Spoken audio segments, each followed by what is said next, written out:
ရှိတဲ့ညာချမ်းပေါ်ဖျားတပည့်တော်အခမ်းအနားမှုလေးတွေဖတ်သွားတာတပည့်တော်ခေါင်းစဉ်မပါဘူးနော်တပည့်တော်နော်တို့ပြောလိုက်တာခေါင်းစဉ်မပါမသွားဘူးအဲ့တော့ခုပွဲခေါင်းစဉ်ဘာပြီးရင်ကောင်းမလဲဆိုတော့စင်ပေါ်နေစဉ်းစားလိုက်တယ်ကျွန်တော်မကြာခဏဟောနေကြထက်နေလဲခွန့်လို့ကျွန်တော်ဘယ်ဒီဘာပြောမှမသိတော့ဘူးဆင်းရဲခြင်းလွတ်ကင်းအောင်ပြောချင်တယ်ကျွန်တော်ခေါင်းစဉ်ကနော်ဆင်းရဲခြင်းလွတ်ကင်းအောင်ဒီခေါင်းစဉ်လေးနဲ့ကျွန်တော်နိုင်ဝက်လောက်ပြောပြီးရင်ကျွန်တော်ဆင်းမလားလို့ပေါ့အခုကျွန်တော်ပြောတာနိုင်ဝက်ကြာသွားပြီ7 နာရီခွဲလောက်ကိုကျွန်တော်ရမှာပေါ့မဟုတ်ဘူးလား3 ယောက်ဆိုတော့ပွဲရနေနဲ့ကြက်တယ်လေ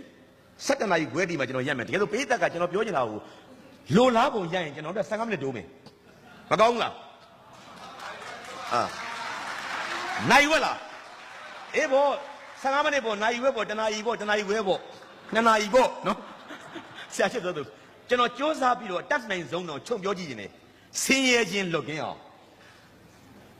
ခေါင်းစဉ်ကထူးထူးဆန်းဆန်းမဟုတ်ပါဘူးခင်ဗျကိုတို့မောင်ဆိုပြီးတော့ဟိုတော့ကဘယ်လိုဆိုတာလဲခင်မောင်ရင်ဆိုခဲ့တဲ့ငကနီတချင်းကိုကြိုက်ပြီးကျွန်တော်ကအဲ့ဒီခေါင်းစဉ်လေးပေးလိုက်တာငကနီတချင်းရဲ့အစပါလေဆင်းရဲခြင်းလွတ်ကင်းအောင်မစဘူးလားအဲ့တော့ကြားဘူးတယ်မဟုတ်လားထီဆိုင်တွေကဖွင့်တယ်ကာလာအိုကေဆိုင်တွေမှာအရက်မွေးရင်ဆိုကြတယ်ကျွန်တော်တို့ဆင်းရဲခြင်းလွတ်ကင်းအောင်လမ်းပြဆောင်ပါမည်ယန္တနာ9 သွဲတကယ်ပြင်စုံကြီးတို့မျိုးသားတိုင်းကြီးကြောက်ပြီးတော့ထင်နော်မွဲတယ်လူတန်းနိုင်ပြီကျောင်းဆောက်ခါဖရာပါတီဘိုးဘိုးအောင်နဲ့ရှင်းစာကောနာတို့မတဲ့ကိစ္စကြီးကြည့်ပြီးသားစဆချင်းကဘာနဲ့စတာလဲဆင်းရဲခြင်းလွတ်ကင်းအောင်လမ်းပြဆောင်ပါမည်ယန္တနာ9 သွဲတကယ်ပြင်စုံကြီးအဲ့ဒါကိုကြိုက်လို့ကျွန်တော်အဲ့ခေါင်းစဉ်ကောက်ပေးလိုက်တာဆင်းရဲခြင်းလွတ်ကင်းအောင်နိုင်ငံရဲ့တခြင်းမမနိုင်ငံဆင်းရဲလွန်းလို့လွတ်ကင်းအောင်ဘယ်လိုလုပ်မလဲလို့ဆိုတဲ့တခြင်းကျွန်တော်တို့တိုင်းပြည်အမတန်ဆင်းရဲပါတယ်မြင့်ကြံသူမြင့်ကြံသားတွေအားလုံးသိပါတယ်ဒုနိုင်ငံဒီကဘာမှာအစုပ်ပြဆုံးမယ်နာမည်လေးပေးထားတာလှလိုက်တာ LDC တဲ့အင်္ဂလိပ်လိုမဲလေ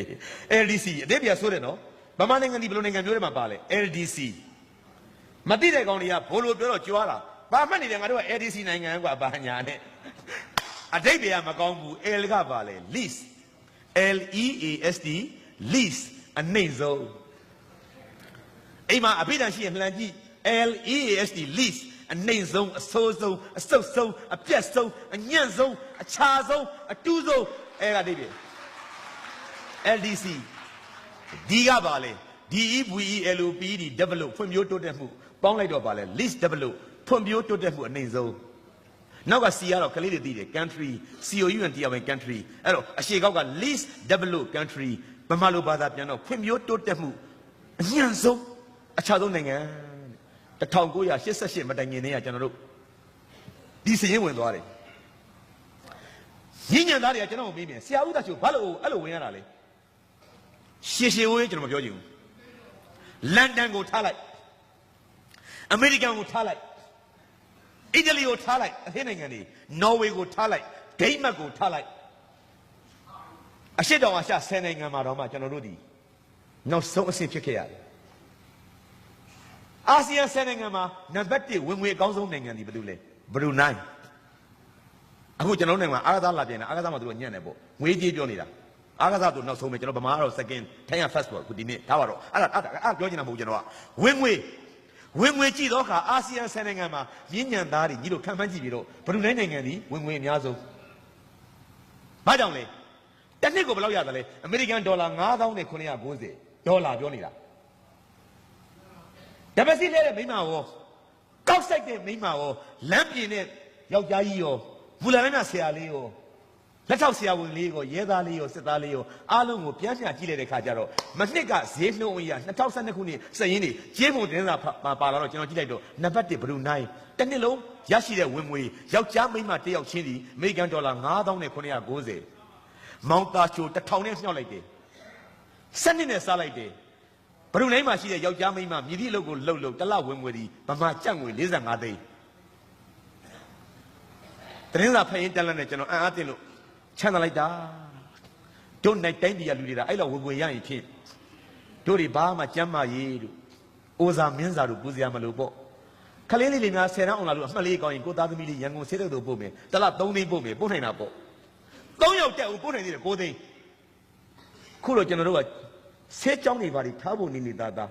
10 တန်းလေးလွန်အောင်တက်ကတူဘွဲရအောင်ဒီလေးထားဖို့တော့မှကျွန်တော်ဖတ်တီဖြစ်နေရချင်းဒီဝင်ငွေနဲ့လို့ပေါ့ဘရူနိုင်းဒီ9990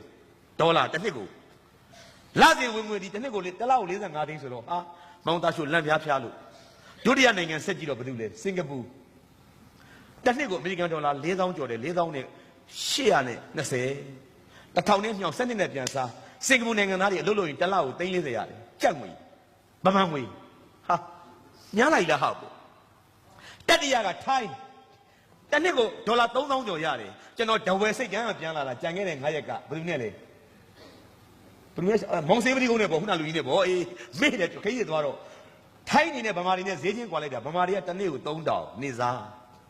3500အလဲအလက်တန်းစား4000အမြင့်ဆုံးပဲထိုင်းကဘတ်300ပေးရတယ်ဗျတပတ်ကို30ထိုင်းမှာအညံ့ဆုံးကောင်စာမတက်တဲ့ကောင်ပေးတာတစ်နေ့ဘယ်လောက်ပေးထားလဲ9000 1000ပေးထားပြီးသားတားကွာတာပဲထားလိုက်တာကျွန်တော်မှန်းကြည့်တာကျွန်တော်တော့ထိုင်းကဝင်ငွေကောင်းတာပေါ့အဲ့တော့ထိုင်းနိုင်ငံသူနိုင်ငံသားတွေတစ်လလုပ်ချင်ဘယ်လောက်ရလဲ330ရတယ်မမလို့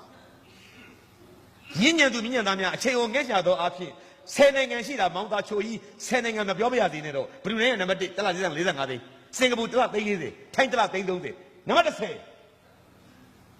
ဖះမဖြစ်ပါသေးနဲ့တို့နိုင်ငံM နဲ့စတယ်မလေးရှားဖြစ်ပါသေးဆူတောင်းတာဆက်ဖတ်တော့မှ M1EN မြန်မာတဲ့ဟာဘုံမလို့ဖះဝင်ငွေကြည့်တော့ကျွန်တော်အလွတ်မှတ်မိတယ်နော်ဘာဆိုင်မကျွန်တော်ဆိုင်မပါဘူးကျွန်တော်အလွတ်ရနေတာကျွန်တော်ကြက်ထားတာကျွန်တော်ဗမာနိုင်ငံသားများရဲ့ဝင်ငွေဒီတစ်နှစ်လုံးလောက်တော့မှအမေရိကန်ဒေါ်လာ1040 1343ညပေါ့1000နဲ့ဖြောက်တော့ဘယ်လောက်ရမလဲ10သိန်းမရတော့10သိန်းတော့ပေါ့7နှစ်နဲ့စားတော့ဘယ်လောက်ချပြန်ဖြတ်ချင်းတစ်လ9000ပေါ့အဲ့လောက်ပဲလူလည်းညရလားတချို့အကောင်မလေးတွေတစ်လမှ3000တနေ့1000နဲ့နှမ်းကင်းပဲကင်းထဲမှာမကွေးပဲရောက်တယ်ကျွန်တော်ကြောက်တောင်းပဲရောက်တယ်ကျွန်တော်ညံရောက်တယ်ပေါက်ရောက်တယ်ပခုတ်ကူရောက်တယ်အများဆုံးရတော့မှဆရာရဲ့နှမ်းကင်းထဲမှာပေါင်းထိုးတာပေါင်းနှုတ်တာပေါင်းလိုက်တာနှမ်းကင်းကြတဲ့ညက်လေးနှုတ်တာကိုသမင်းကိုစား1500အများဆုံးညက်လိုက်တာနော်တစ်လမှ4000ခွဲကျွန်တော်မေးရတယ်သမီးတို့သားတို့အမြဲတမ်းရသလား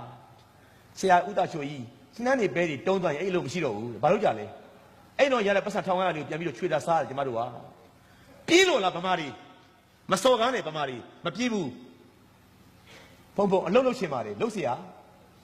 မရှိဘူးတိုက်ပြည်နွမ်းပါတော့ကျွန်တော်နိုင်ငံများချမ်းသာလို့မော်တော်ကားစက်ရုံတွေရှိရင်ကျွန်တော်တို့ညီလေးညီမလေးတွေမော်တော်ကားစက်ရုံထဲမှာမော်တော်ကားတာယာတွေလုပ်မှာပေါ့အင်ဂျင်တွေလုပ်မှာပေါ့ဘော်ဒီတွေလုပ်မှာပေါ့မော်တော်ကားဖန်တွေလုပ်မှာပေါ့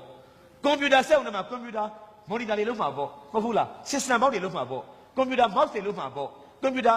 keyboard တွေလုပ်မှာပေါ့ကျွန်တော်တို့ဘောပင်စက်ရုံရှိရင်ဘောပင်အကောင်းသားတွေလုပ်မှာပေါ့ကျွန်တော်တို့ကနိုင်စက်ရုံနိုင်တွေလုပ်မှာပေါ့ကျွန်တော်တို့ကမျက်မှန်စက်ရုံမျက်မှန်တွေလုပ်ကြမှာပေါ့